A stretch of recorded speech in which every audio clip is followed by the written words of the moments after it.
Bienvenue lo 5 créole, bienvenue dans le magazine lo ou la santé, le magazine qui MBC offert ou en collaboration avec le ministère de la santé et bien-être. Aujourd'hui, nous pour intéresser nous à un type d'inflammation les foies, c'est ce qu'on appelle hépatite. C'est une de ben inflammation qui est plus asymptomatique, qui est capable de bien grave si nous pas traiter.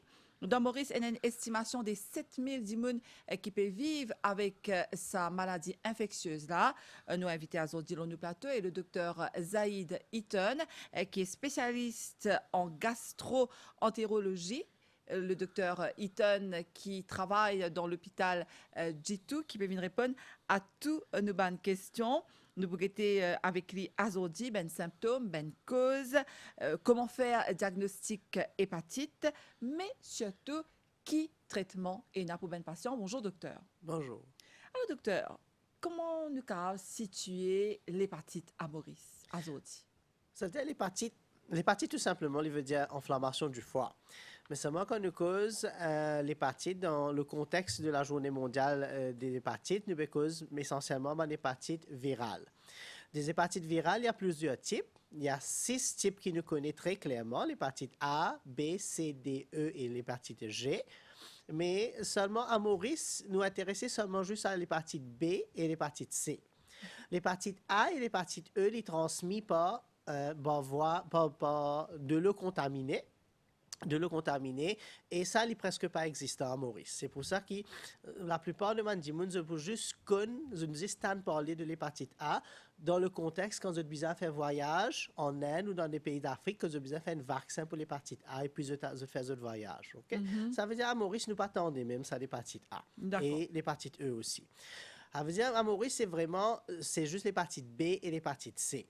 Ça veut dire que c'est 2 virus très, très différents, okay? Très différents, mais seulement sur un symptôme est un petit peu pareil, okay? Mais je transmis par la même voie, c'est-à-dire je transmis par voie de sang et de voie sexuelle, c'est ça qu'il me permet de dire, okay?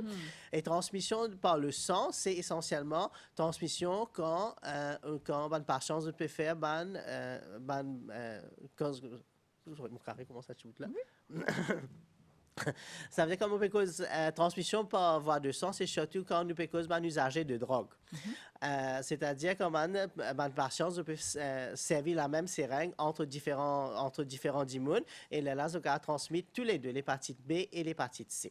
Donc, on peut dire qui souffert de l'hépatite B et C, c'est plus usagers de drogue qui est concerné par ça, docteur? Exactement. C'est plus les usagers de drogue. On donné qu'il y a de laboratoire de tous les patients qui nous ont déjà fait un test de l'hépatite B et de l'hépatite C, plus que 70% de ces patients-là sont des usagers de drogue.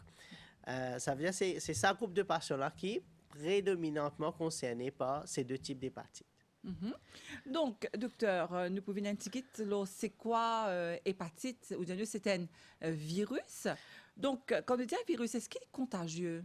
Exactement. Il est contagieux et, comme on dit, il est contaminé par voie sexuelle et voie de sang. Okay? Ça veut dire que les deux hépatites font des symptômes très différents seulement. Okay? C'est ça que nous besoin comprendre bien. L'hépatite B, la grande majorité des cas, il fait une inflammation aiguë, c'est-à-dire qu'un patient-là quand il est infecté avec le virus, il a un symptôme 2 à 4 semaines après qu'il est infecté, c'est-à-dire qu'il n'est pas senti bien du tout, il a fort la fièvre, il est exactement comme une infection virale. Et on va dire, les gars font la fièvre, ils ne pas senti bien du tout, ils sont bien faibles et surtout, ils développent la jaunisse. Ça veut dire, là, souvent, ils viennent à l'hôpital, nous faisons un test et la plupart du temps, nous finissons connaître même qui passent là, ils ont l'hépatite B, même avant qu'ils nous aient un résultat du laboratoire parce qu'il y a un certain trend, il y a un certain pattern sur les abnormalités de mon test de foie qui nous finit connaître que c'est l'hépatite B.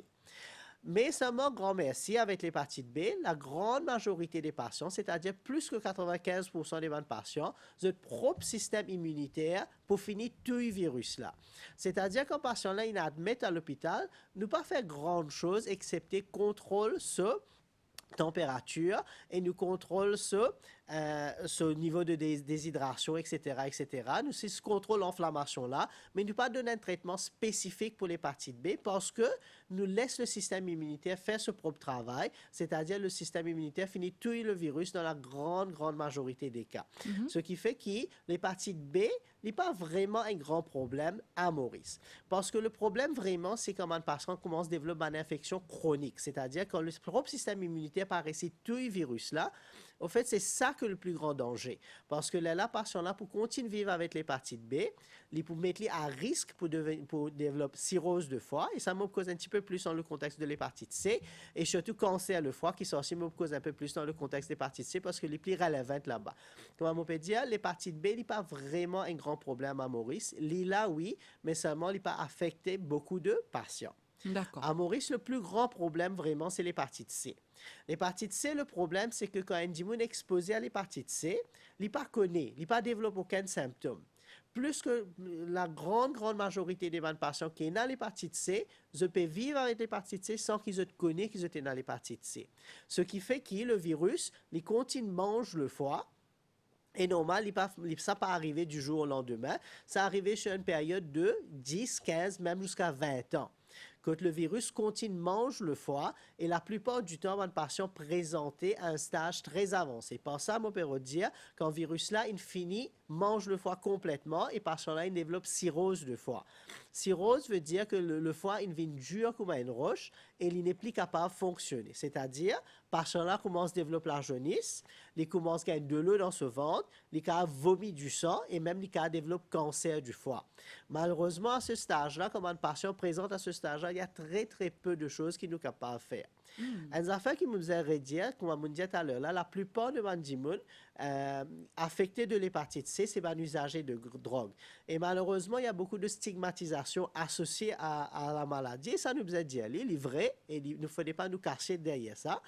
Il y a beaucoup de stigmatisation associée avec ça parce que les vues essentiellement, comment dire, ban patient ils gagnent ça par de propre faute. Comment dire, c'est rodé, c'est une gagnée. C'est la rodé, c'est une gagnée. Et c'est ça fait un peu de stigmatisation qui est vrai, okay? Qui est vrai. Mais seulement une affaire qui m'a besoin de dire, c'est la plupart du temps, moi, il n'est pas affecté par ça tout de suite. C'est après 20 ans qu'ils passent là pour développer problème. Et à ce stage-là, beaucoup de patients ont fini à servir la drogue, je perds de famille, et il est très difficile, comme on dit, à ce stage-là, quand je développe un stage avancé, je tenais parfois moins que 3 mois pour vivre, et moi, je me trouve ça tous les jours, il est très difficile pour dire à un patient, père de famille, parfois, mais dans un enfant, 3, 4 enfants de moins de 10 ans, pour dire que tu as moins que 3 mois pour vivre. Ça veut dire, c'est pour ça qu'au ministère de la Santé, nous mettons en place un traitement assez agressif de l'hépatite C à un stage très tôt.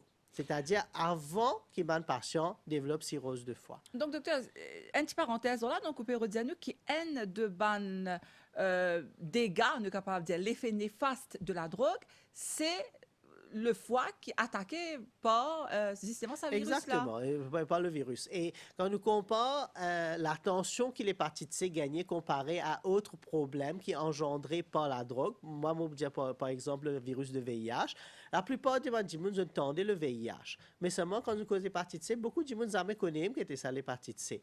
Mais seulement quand nous regardons les données de laboratoire, demande usagers de drogue, comme dans la population générale, mais nous causons usagers de drogue, l'hépatite C est 8 fois plus commun que le virus de VIH. Les 8 fois. Ça veut dire pour chaque patient que nous pouvons trouver vivant de VIH, nous devons trouver 8 autres patients vivant avec l'hépatite C. Si nous ne trouvons pas ces 8 patients-là, nous ne pouvons pas roder assez. C'est ça aussi qui nous besoin comprendre bien. Alors, c'est une autre chose aussi, quand un patient-là, il a les deux virus, il a tous les deux, le VIH et l'hépatite C. L'hépatite C progresse plus rapidement, et ben, le patient-là a un problème de foie plus avant, parfois moins, comme tu as là, tu disais, parfois il prend 20 ans, mais seulement quand un patient a les deux virus, la plupart du temps, il finit de développer cirrhose du foie dans moins que 10 ans.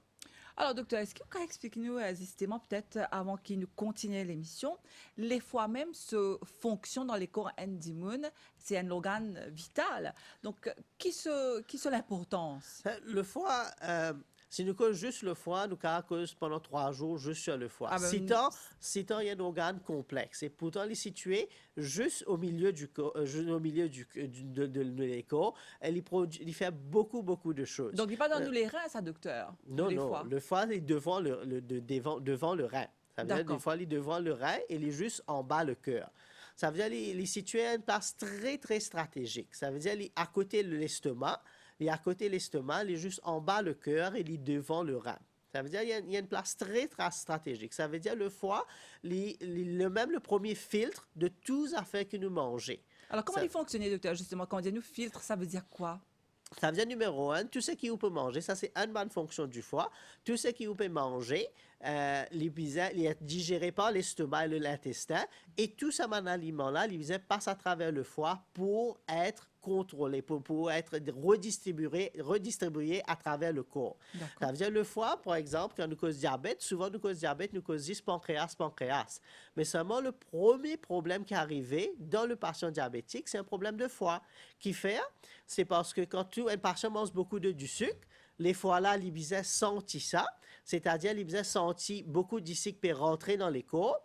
Alors, les foie-là, ils changent sa fonction, c'est-à-dire ils changer entre producteur de sucre à stockage de sucre.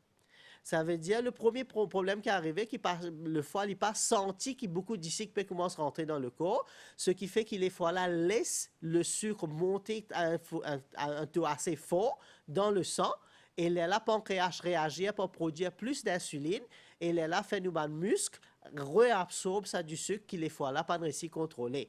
Et là, normal, quand ça allait à la longue, pancréas ça commence fatigué parce qu'on avait une diabétique. Mais si nous réussissons à contrôler ce premier problème de foie là, mais nous pouvons empêcher le diabète, ben patient diabétique en premier lieu. Ça veut dire c'est ça qui est numéro. Ça veut dire numéro 1. Numéro 2. Le foie ci contrôle tout la graisse dans nous les corps. C'est-à-dire quand nous manger gras, encore le foie besoin changer entre stockage et production. Ça veut dire les foies qui besoin contrôler tout ça va affaires de stockage, production de sucre, de graisse et beaucoup d'autres aliments qui nous mangent.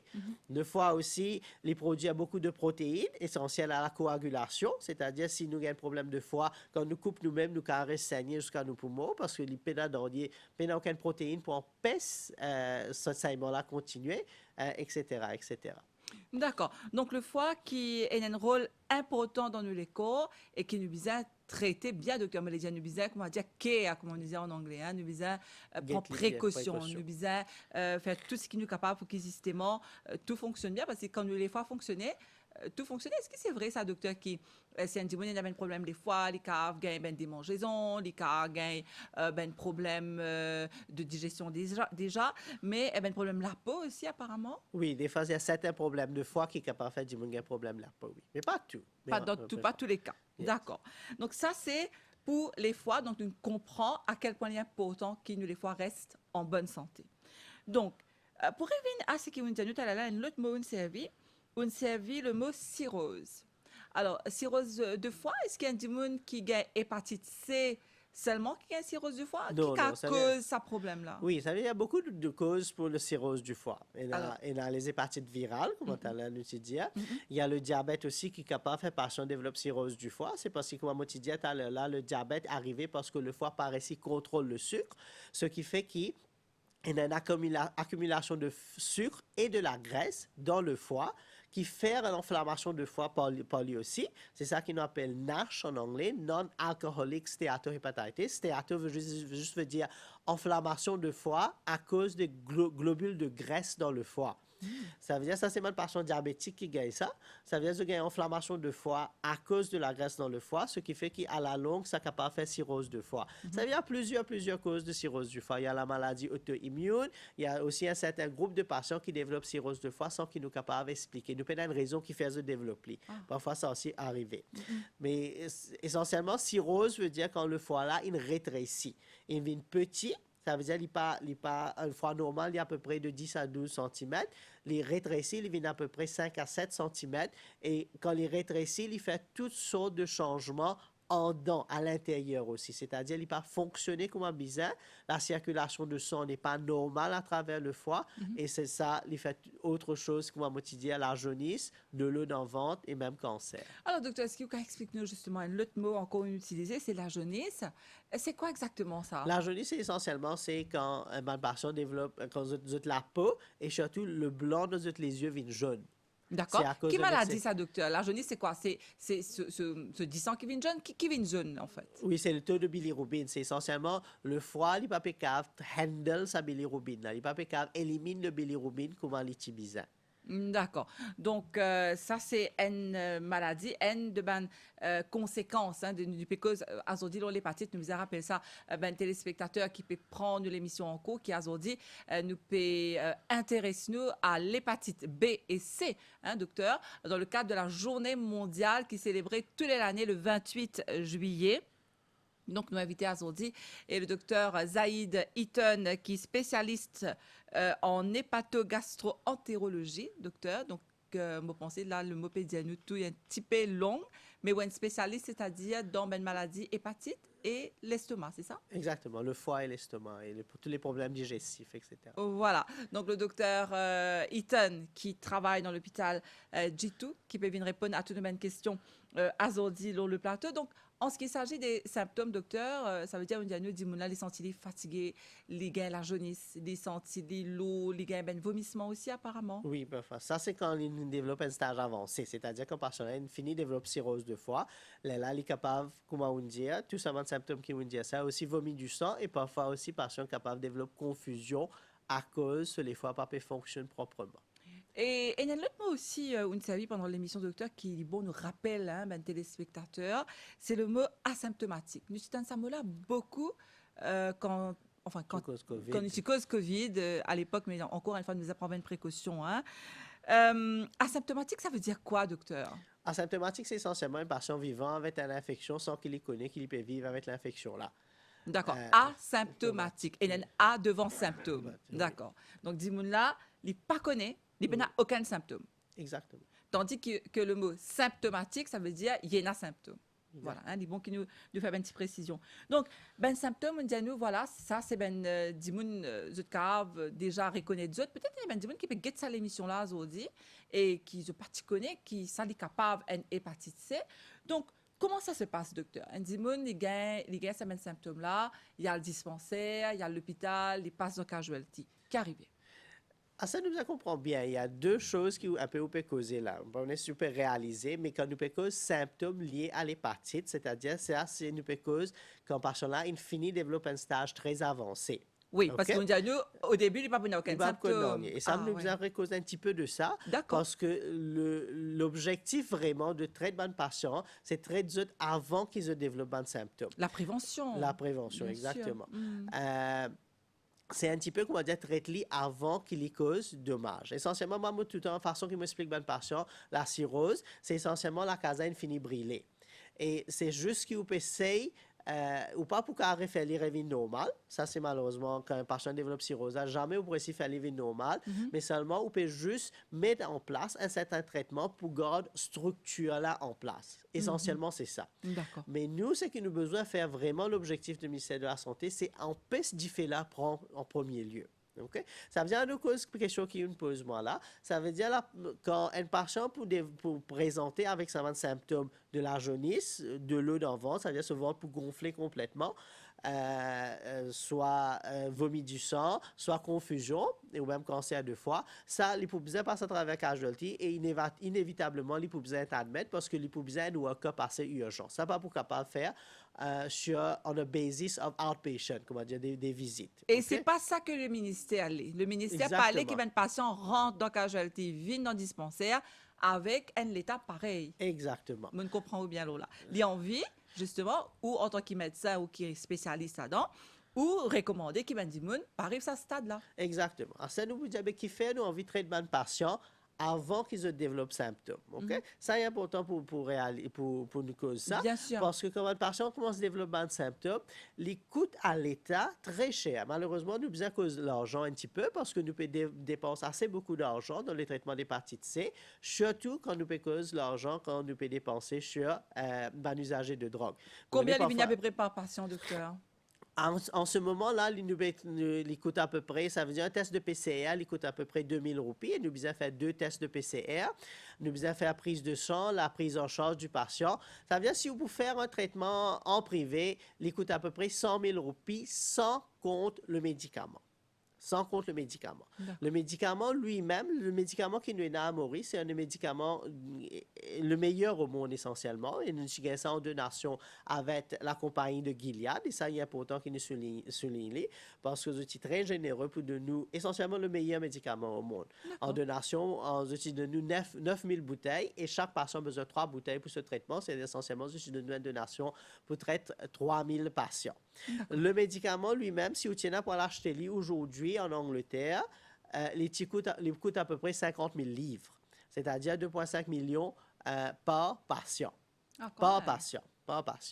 Ça veut dire que nous pensons tout ça là, essentiellement, nous ne pouvons pas payer pour le médicament en ce moment, nous payons juste pour le main-d'œuvre et tout ce qui accompagne le médicament.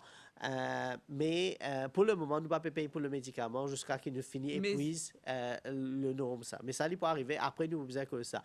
Mais comme on peut dire, il est important qu'il nous cause l'argent aussi parce que ça, c'est tout l'argent qu'il nous peut payer en taxes. Et beaucoup de monde peut dire, mais qui fait le ministère fait dépenser de l'argent là pour traiter l'hépatite C avant qu'il y cause problème. Le problème, c'est que quand un patient développe un stage avancé, qu'il peut vis-à-vis d'un casualty, s'il peut vomir du sang, etc., il coûte à l'État extrêmement cher pour look after ce patient-là. Quand vous vomit du sang, vous avez besoin de transfusion du sang, vous avez besoin d'une place dans l'ICU, vous avez besoin d'une endoscopie en urgence, etc., etc. Et par admission, il coûte facilement à l'État 5-6 millions par admission. Tandis que si nous sommes capables d'empêcher tout ça là, et ça, il y a plusieurs études internationales qui montraient que c'est très cost-effective. Cost-effective veut dire si nous dépensons l'argent là à un stage 2, avant qu'il maladie là vienne un stage plus avancé, il coûte bien moins pour traiter la maladie là. Ça veut dire, c'est ça qui peut faire censé nous passer le message, parce que comme on peut dire, il y a beaucoup de stigmatisation associée avec l'hépatite C dans le public général, et aussi parmi les médecins et les infirmiers. Ça, c'est censé nous dire. Il ne faut pas, comment me dire, faut pas nous casser derrière ça. Ça, il est là, mais nous devons trouver une façon comment nous tackle ça, parce que tout ça, c'est une barrière pour les patients venir vers le traitement.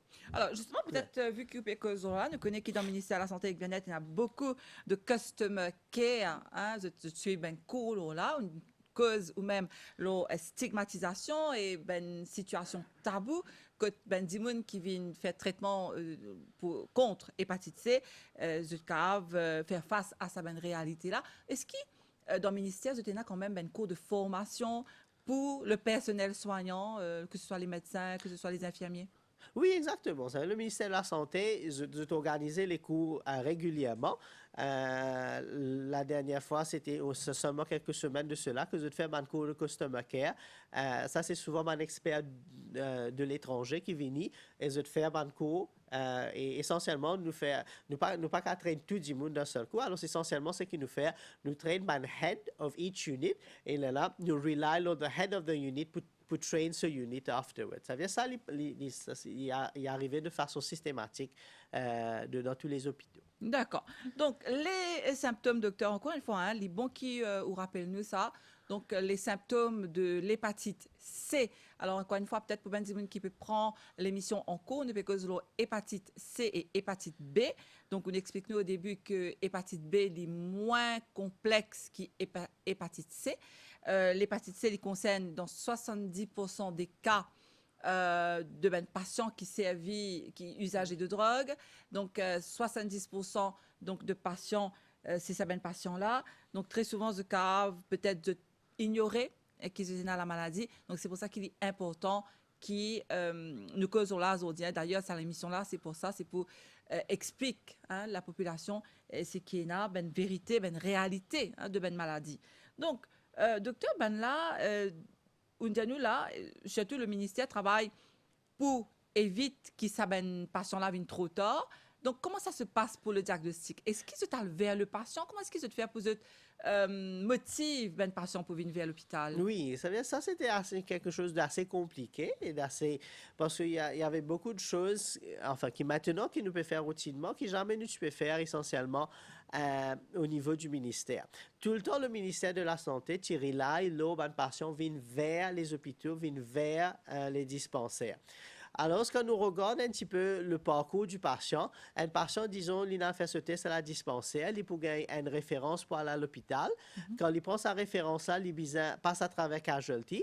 En général, il y a 2 ou 3 docteurs. Et puis, là, il attend 5, 6, même plus, 5, 6 semaines avant qu'il regarde le spécialiste dans le domaine des hépatites. Et puis, il est là qu'il peut gagner ce traitement. Avant 2018, avant qu'ils commencent à travailler un petit peu plus intensivement sur ça, en 2005 et 2018, il y avait un seul hôpital essentiellement qui traitait l'hépatite C dans Maurice en entier. C'était un seul médecin qui était intéressé, il nous disait, il est tout seul qui était intéressé pour traiter de patient hépatite C, c'était Dr Lam, il est retraité maintenant, nous quand mentionne ce nom. Mais entre 2005 et 2018, il y avait seulement une centaine de patients qui étaient traités. Mais en 2018 et 2019, nous ne sommes pas capables de continuer sur un seul hôpital pour traiter l'hépatite C, surtout dans l'objectif de meet le deadline de l'OMS d'élimination globale de l'hépatite C by 2030. Okay? Alors, nous ne disons pas pourquoi continuer à ce rythme-là, nous devons trouver un système pour mettre en place. Alors, ce qu'il nous fait, c'est qu'il nous traîne beaucoup de personnes entre 2018 et 2019, ce qui fait à la fin de 2019, nous avons 13 centres qui traitent l'hépatite C comparé à un seul en 2018. 13 centres qui traitent l'hépatite C à travers Maurice. C'était les 5 hôpitaux régionaux, les 5 centres de DCCI, c'est-à-dire le Day Care Center for Immunocompromised, comment on appelle ça, c'est-à-dire un patient qui allait pour gagner le traitement de VIH. OK? Mais aussi, un patient, si on vient faire un test d'hépatite C, d'hépatite B, je suis capable dans ce site-là aussi. Et aussi, un centre de méthadone. OK, centre de méthadone, parce que beaucoup d'usagers de drogue sont sur méthadone. Alors, nous mettons ça initialement en place. Nous pouvons commencer, clairement, nous pouvons traiter beaucoup plus qu'avant. Dans la première année, nous avons traité à peu près 300 patients, comparé à 100 dans 15 ans. Mais il n'est pas assez. Et nous avons réalisé que beaucoup de patients n'ont pas pu venir vers les hôpitaux à cause de la stigmatisation.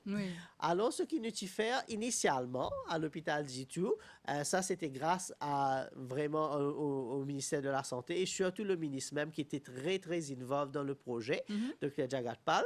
Nous avons fait un système, initialement, nous avons dit, nous pouvons laisser tout le patient qui est dans l'hépatite C, nous pouvons donner un rendez-vous direct pour regarder le spécialiste à l'hôpital de G2. C'est-à-dire bypass casualty complètement. Bypass casualty complètement.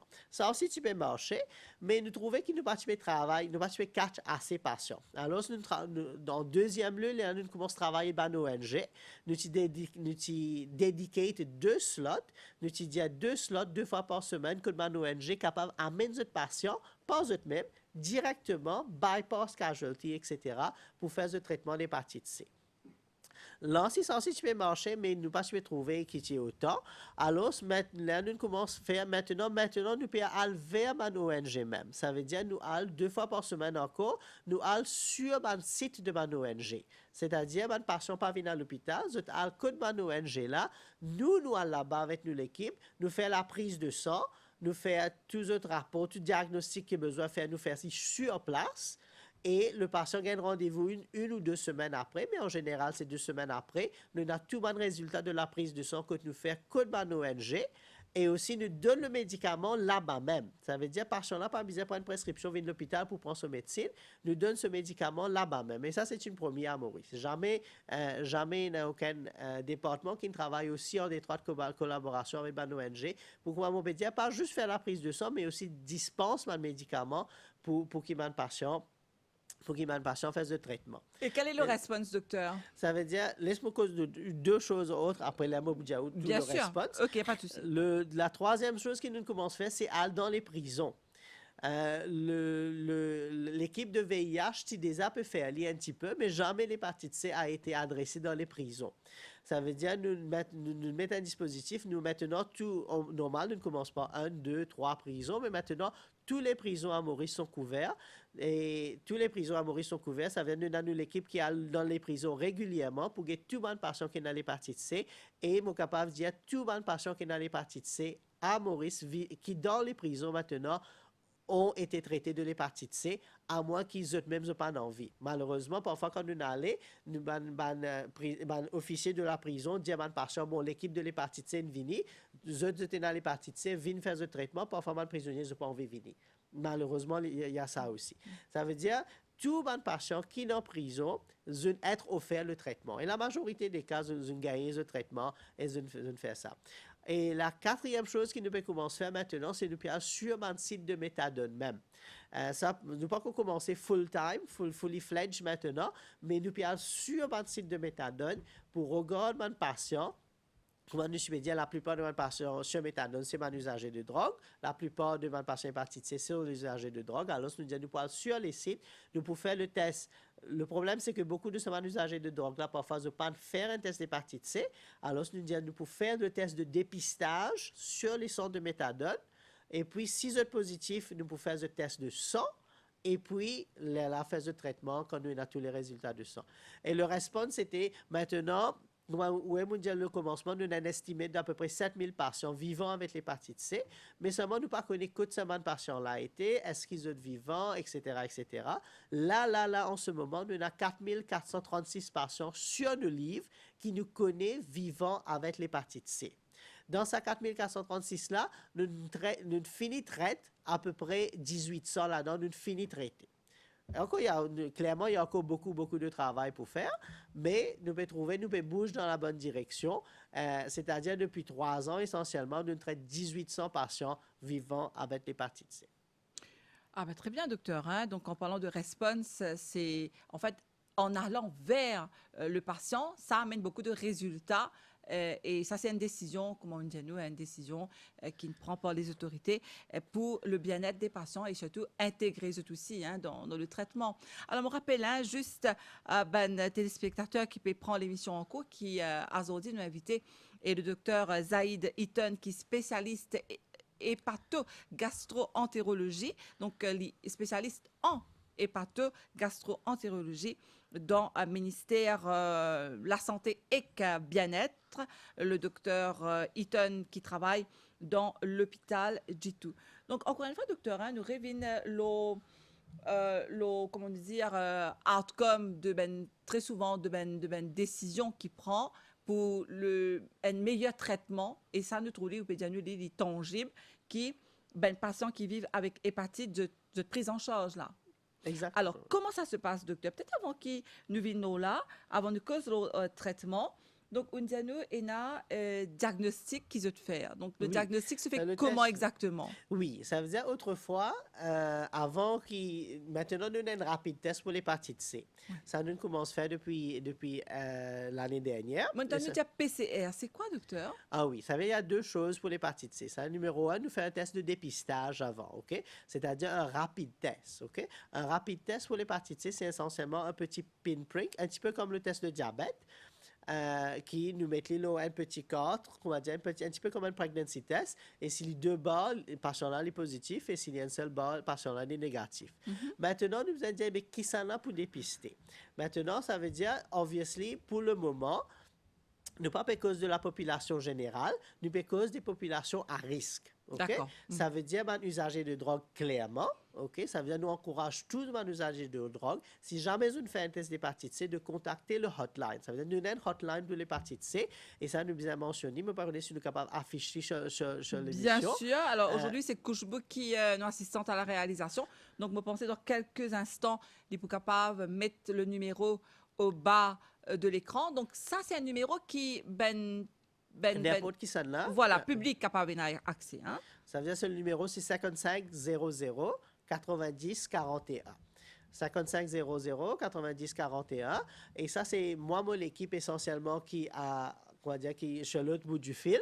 Vous êtes là-bas de 8h à 6h. tous les jours de lundi à samedi. Donc, de 8h à 18h. De 8h à 18h, de lundi à samedi. Très Ça bien. veut dire, essentiellement, l'équipe est là pour diriger le patient côté le plus simple pour y aller faire ce test de dépistage et le traitement. D'accord. Ça veut dire qu'il y a beaucoup de patients qui, parfois, nous disent viennent à l'hôpital de G2, s'il est plus convenable pour eux, soit nous pouvons dire vers un centre de méthadone, soit un centre de DCCI qui est plus proche qu'eux autres, soit même un hôpital. Un hôpital. Ça veut dire, ça qui me veut dire numéro 1, c'est le dépistage. Ça veut dire le dépistage, c'est vers les patients à risque. À ces autres patients à risque, c'est normal, famille de patients qui se connaissent dans l'hépatite C. C'est-à-dire, partenaires sexuels de patients, mais les enfants des patients, OK? Ça aussi, ils encouragent de venir faire ce test. Okay? Alors, explique-nous ça, docteur. On dit à nous que l'hépatite C, c'est transmis par voie sexuelle et on dit à nous par échange de seringues. N'est-ce pas? Exactement. On va avoir de sang et échange de seringues. Alors, comment est-ce qu'il y a des enfants de ces patients-là contaminés? Explique-nous ça. Par naissance.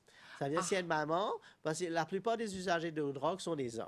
OK, la plupart. 70% de mes usagers de drogue, même un petit peu plus même, sont des hommes. D'accord. Mais malheureusement, parfois, ils transmettent ça à leur partenaire sans qu'ils leur partenaire connaissent. Et ça qui nous comprend bien, pour patient-là, ils ne pas connaître lié dans l'hépatite C. Ça qui est aussi important à souligner. Et ce qui fait qu'il transmettre l'infection à un autre immune sans qu'il ait réalisé. Et normal, la partenaire est capable de transmettre ça à ses enfants durant la naissance. Alors, docteur, peut-être avant de continuer, parce que là où tu peux expliquer nous le diagnostic, nous et le dépistage, peut-être un petit mot. Oui, sur le dépistage. Comme on peut dire, nous encourageons tout le monde patient à risque pour venir faire le dépistage. Nous avons un plan pour faire le dépistage de la population en général, mais ça, c'est pour après, pas pour maintenant. Mais là, pour le moment, c'est qu'il nous peut cause dépistage des patients à risque. Comme nous souligner qui est la population qui est concernée. Ça veut dire qu'un téléphone le hotline et nous pouvons diriger. Pour faire des tests de dépistage. Essentiellement, il prend moins de 5 minutes pour faire le dépistage. Ça veut dire que le patient-là vient, nous prend un petit aiguille, nous tient un petit peu du sang. Pareil comme le diabète, comme un patient check du diabète, nous mettons sur un petit cartridge, comme Wikipédia, il paraît comme un pregnancy test, et si les deux bas, patient-là est positif, si un seul bas, patient-là est négatif. Ça veut dire que si patient-là est négatif, c'est fini, nous pouvons encore en y à faire avec le patient. Le patient-là, il peut dans l'hépatite C, mais c'est normal, il besoin continuer de prendre ses précautions en relation à ce risk factors comme on utilisait tout à l'heure. Okay? Maintenant, si le patient est positif, ça veut dire que nous devons faire un test de PCR. La raison pour ça, c'est le cartridge, il regarde seulement un anticorps. Okay?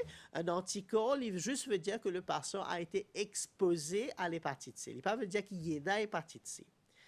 Comme tu peux dire tout à l'heure, la grande majorité des cas, les patients qui sont exposés à l'hépatite C, ils peuvent développer une infection chronique. Mais seulement, il y a un petit pourcentage de patients qui ont un propre système immunitaire pour restituer le virus. Ça, il y a à peu près de 15%. Ce qui fait qu'il nous fait un test de PCR sur tout le monde patient, parce que si nous traitons tout le monde patient basant sur un test d'anticorps, nous traitons 15% de patients sans aucune raison, parce que le propre système finit tout le virus là. Ce qui fait qu'il nous fait le test de PCR, comme nous connaissons tout le monde comme PCR maintenant avec COVID. Le PCR, essentiellement, il regarde le virus lui-même. Et il donne une quantité. Il peut dire la charge virale est de 500 000, il est de 1 million, il est de 10 millions. Peut-être, docteur, une petite question un peu bête. PCR, c'est pareil dans le nez? Non. C'est le PCR pour l'hépatite C, c'est une prise de sang. D'accord. Oui, c'est la prise de sang. Nous devons faire ça sur le sang. Et ça, c'est le laboratoire. Et ça aussi, nous devons dire, avant 2018, le laboratoire, parce que tu peux faire un test de PCR routinement à Maurice. Ça vient du super envoyer tout un test de PCR à Sud-Afrique. Pour faire le test. Ça veut dire que le laboratoire nous a dit sans vraiment augmentation de staff, sans augmentation de l'espace que je peux travailler, je prends ce travail-là. C'était le docteur Manraj, maintenant la doctoresse Senou, qui nous a dit jamais nous n'avons aucun problème. Tous les affaires qui nous disent, tous les affaires nous disent oui. Je me disais que les staff, ils étaient très, très supportifs du programme en entier. Ça, il faut saluer, parce que même le laboratoire, nous met tous les affaires sur le laboratoire, augmentation de tests de PCR pour COVID, etc., mais ils ont été très accommodating pour le test d'hépatite C. Ça veut dire que le laboratoire fait un test de PCR, nous avons un résultat en général de moins d'une semaine.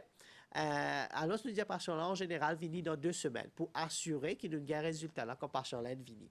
Là, si ce test de PCR est positif, la charge virale lui-même, la quantité n'est pas importante pour l'hépatite C. L'important pour l'hépatite B, mais ça c'est une autre discussion.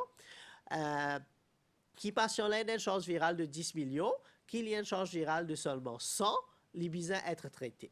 Okay? Ça veut dire qu'il se charge virale positif, n'importe quelle valeur il était, libre pour être offert le traitement. Maintenant, le traitement, il n'est pas plus simple que ça, vraiment. Il y a un comprimé qui est là pour boire tous les jours pendant 12 semaines, 3 mois. OK? Ça va nous réaliser, oui. Il n'est pas une affaire qu'il y boit pendant 2 ou 3 jours, mais seulement quand nous comme médecins, nous disons qu'il n'est pas plus simple, nous comparons à traitement ce qui était avant. Oui. 5-6 ans de cela, le traitement, c'était à base d'une injection une fois par semaine. Avec patient qui est là pour boire 12 comprimés par jour, 6 le matin, 6 tantôt, pendant 48 semaines. Ça veut dire presque 1 an. Et la chance de cure, avec sa traitement d'une injection par semaine, 12 comprimés par jour, c'est juste 30%. Maintenant, patient il boit un seul comprimé une fois par jour pendant 12 semaines. Et cette chance de cure, c'est de 98%. Ça veut dire la grande majorité de mes patients qui boivent le traitement, qui se boivent le traitement bien religieusement tous les jours, je pourrais être débarrassé de l'hépatite C complètement. Donc, nous allons dire que ça, c'est une bonne nouvelle, docteur. Hein? Aujourd'hui, il y a un seul médicament qu'il prend par jour. Et justement, parlant de ça, un seul médicament, est-ce qu'il n'est pas beaucoup plus fort? Est-ce qu'il y a un patient qui a une hépatite, il y a plus, comme un side effect? Oui, c'est très intéressant. Est-ce qu'il y a un side effect? Je n'ai pas aucun effet secondaire. Parce que ce médicament-là, il y a un médicament... les autres médicaments qui tiennent à l'injection, etc., ils tiennent un petit peu basés sur pour activer le système immunitaire pour détruire le virus là. Maintenant, le médicament, lui, il n'est pas active le système immunitaire, mais au fait, ce qu'il fait, c'est qu'il y a tout le virus là directement. Ce qui fait qu'il n'est pas interagir avec aucun membre de l'écho, il n'est pas affecté non-nier excepté le virus. Ce qui fait qu'il n'y a pas d'effet secondaire du tout. Ça veut dire exactement comme on dit à un patient, il peut boire un Panadol, un Panadol une fois par jour, et il boit ça, comme on peut dire, pendant 12 semaines, et il peut n'a aucun effet secondaire. Mais seulement, il me c'est souligner que une fois qu'un patient il développe cirrhose, normal, nous pouvons faire ce traitement d'hépatite C s'il développe cirrhose à cause de l'hépatite C, mais le traitement est beaucoup plus compliqué là. La chance de cure est moins, parce que le patient sur les fois des plis normales. La chance de cure est moins, numéro 1. Et numéro 2, le patient développe beaucoup plus d'effets secondaires. C'est-à-dire, il sentit beaucoup plus fatigué, il développe anémie, mais surtout, il est capable de faire le problème de foie là, il est capable de faire le sur les foies, vient encore plus enflammé. Et ça veut dire qu'une fois une personne développe une cirrhose de foie, oui, nous pouvons faire ce traitement, mais seulement tout le temps, on dit à un patient, il y a un risque d'à peu près de 15% qui sur les foies pour développer une inflammation à cause du médicament. Et si ça arrivait, il est capable de faire patient là mourir plus vite. Et c'est ça qui est important pour souligner. Parce que le traitement là est très simple quand le patient a une cirrhose, c'est-à-dire un stage très tôt, mais quand on attend trop tard, pas juste parce qu'on développe beaucoup plus de complications, mais le traitement lui-même vient beaucoup plus compliqué avec un risque au patient qu'il n'est pas typoïna si il fait ce traitement avant qu'il se développe cirrhose de foie.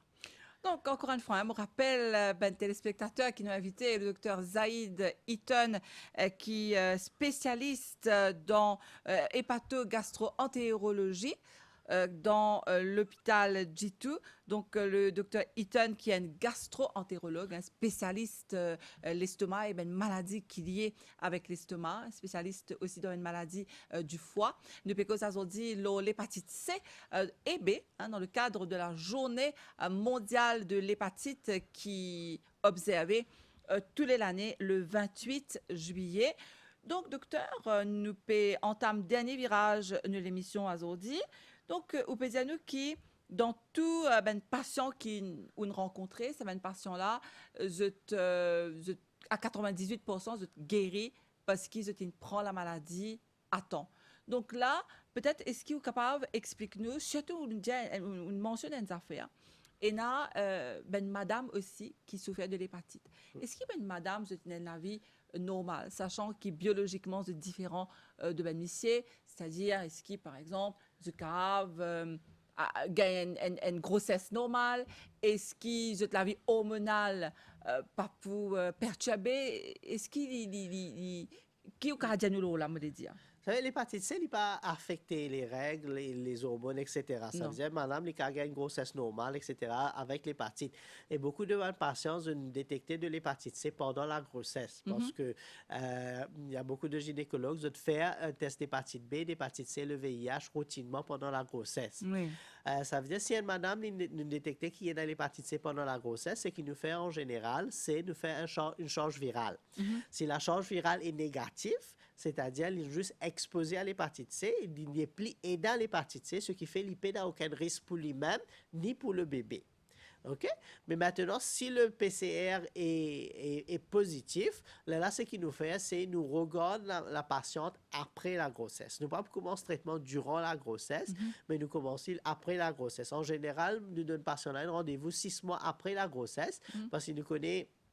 Quand une madame fait gagner un petit bébé, il y en a beaucoup de choses, etc. Oui, oui. Ça veut dire qu'il n'y a pas pour un time, il n'y a pas pour le temps approprié pour commencer le traitement d'hépatite C. Et là, nous pouvons faire le traitement s'il n'est pas à l'aide ce bébé. S'il est à l'aide ce bébé, nous pouvons attendre finir à l'aide le bébé. Et ça, il y a des affaires qui bien comprendre. L'hépatite C, il n'est pas faire des choses du jour au lendemain. OK? Il n'est pas faire cirrhose du foie du jour au lendemain. Ça veut dire qu'il y a un petit peu les temps qu'il nous est capable d'attendre. Pourvu qu'il ne va pas attendre 10 ans pour traiter patient-là. Mais si nous attendons 1 an ou 2 ans, c'est OK. Et le bébé, normal, si la patiente, la maman, se PCR positif, nous faisons le test de PCR, nous faisons le test d'hépatite C chez le bébé quand il est plus grand. Nous pas traiter un patient ou patiente de moins de 18 ans à Maurice avec le médicament qui nous est là. Pourquoi, docteur? C'est parce que ça nous prend l'exemple de l'Égypte. L'Égypte est le pays dans le monde qui traite le plus de patients d'hépatite C. En 2018, juste l'Égypte, il traite 2 millions de patients avec l'hépatite C. Ça veut dire, by far, les champions du monde de l'hépatite C, notre propre protocole dit pas traiter de patients de moins de 18 ans. La raison pour ça, c'est qu'il n'y a pas de safety data de ce médicament-là de un patient de moins de 18 ans. Alors, à Maurice, nous dit, nous pas pour plus royaliste que le roi, nous faire pareil comme l'Égypte fait. D'accord. Et docteur, donc nous arrivons presque à la fin de l'émission. Donc, le thème qu'il choisit cette année-là pour 2022 par l'OMS, c'est quoi? C'est I can't wait, c'est-à-dire je ne peux pas attendre, je ne suis pas capable d'attendre. Et c'est pour ça qu'il fit bien avec toute la démarche qu'il nous fait au niveau du ministère pour encourager de plus en plus de patients à faire ce traitement. Nous expliquer un petit peu, nous décentralisons le traitement, nous faisons beaucoup des avancées qui jamais nous fait au ministère de la Santé. Nous ne sommes pas capables de faire ça avec plus simple, vraiment. Et c'est pour ça qu'il encourage tous les patients à faire ce traitement avant qu'il vienne trop tard. D'accord. Donc, pour nous terminer, la docteur, qui a envie de dire nous par rapport à justement ben patient qui peut être nous, ben éventuel patient qui peut être nous à aujourd'hui dans l'émission? Ce qui vraiment nous a comprendre, beaucoup de patients ont une autre priorité. Et la façon qu'ils ont de penser, et la plupart de ces patients-là, la façon qu'ils ont de penser, c'est l'hépatite C, pas peut faire aucun problème maintenant. Il y a beaucoup de patients vivant avec l'hépatite C qui connaissent l'hépatite C, mais ils n'ont pas trouvé le temps pour venir. Qui est à cause de travail, qui est à cause d'autres obligations, etc., etc. Et surtout, je pensais, bon, j'étais à 20 ans, j'étais à 30 ans, bon, mais ça, problème pas pour faire moi, non, il y a moi qui est à 50 ans, alors après, nous guetter. Mais c'est ça qui nous encourage, et nous encourage tout le monde patient, les capables de faire un problème avant même qu'ils ont pensé, qu'ils ont pensé. Je ne autant les temps qu'ils ont pensé, mais le plus tôt qu'ils ont fait ce traitement, plus les plus simples, plus hautes, et plus au point d'un taux de réussite, et plus au point de la chance de vivre une vie normale après. Mais le problème, c'est que, comme mon père dit, une fois qu'il est parti de faire cirrhose, tout les affaires vont être beaucoup plus compliquées, et même l'espérance de vie les diminuer considérablement. Là. D'accord, en tout cas, merci beaucoup, docteur Zaïd Eaton. Nous venons répondre à toutes nos bonnes questions à Zodi, l'on nous plateau. Encore une fois, je me rappelle, ben, téléspectateurs qui sont un spécialiste, qui sont un hépato-gastro-entérologue dans le ministère la Santé et Bien-être. Et on vient éclairer nous sur la question de l'hépatite B et l'hépatite C. Merci beaucoup, docteur. Merci de m'avoir invité. Alors, merci à vous qui nous suivent de l'émission ici, au Scène Créole. De nous rendez-vous très bientôt pour un nouveau magazine où la santé, parce qu'il n'en est pas plus précieux qui où la santé. Pas oublier qu'en ce moment, nous, en hiver, prend toutes les précautions qui visent pour passer un hiver confortable. À très bientôt, ici, au Scène Créole.